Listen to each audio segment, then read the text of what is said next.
Бул өтө маанилүү маселе. Биздин бир 3 балабыз бар. Хамза, Байхан жана Аслан. Ушул балдарга 10 маселени айтып атасыздарбы? Жок. Мен ушул понедельник күнү бизде комитет болгон. Ошол комитетте биздин кичинекей 3 балабызга ушул азыркы күндө коомчулукта акча чогултуп атат да, ушул СМА деген оорудан Золгенсма деген дары үчүн.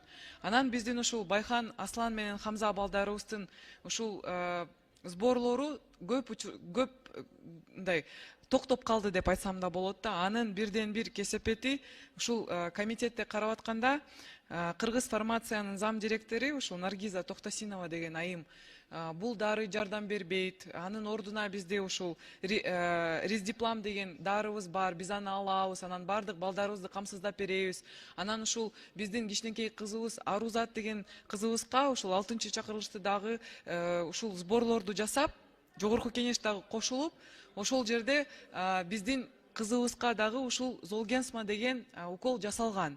Анан ал кызга жардам бериптир. Бүгүнкү күндө Кудайга шүгүр акырындан ушул реабилитация болуп атат. Бирок ошол эле учурда ушул Наргиза Токтосинова деген айым биздин кызыбызга алдары жардам берген жок деп аябай чоң дүрбүлөң болду. Мага көптөгөн жарандарыбыз жазып атышат да, ушул жалган маалыматты айтып коюп, ушул менен эле калып калабы депчи. Мен ойлойм, мындай адистер ушундай жумушка татыктуу эмес, иштебеш керек. Биринчиден, ушул биздин СМА менен ооруган бөбөктөрдүн саны 28 деп айтып чыкты да. Бүгүнкү күндө так айтсак 39 балабыз ооруп атат да, мындай айтканда.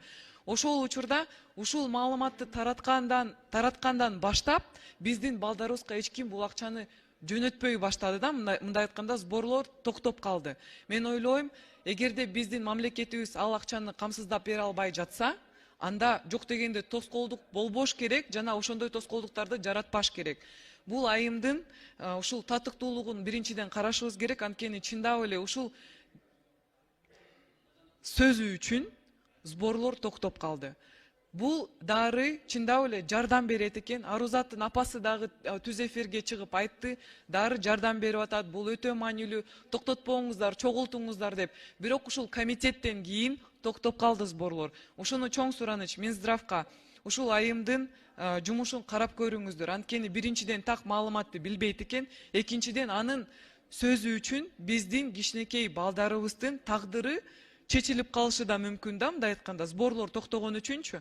Анан дагы бир сунушту киргизем, ушул жогорку кеңештин депутаттардын бир күндүк айлык маянасын ушул сборго биз дагы тапшыралы, биз дагы жардам берели. Анткени элестетсеңиздер, кээ бир үй бүлөдө 3 баласы тең ушул СМА менен оорушат экен да. Муну токтотпошубуз керек, улантышыбыз керек.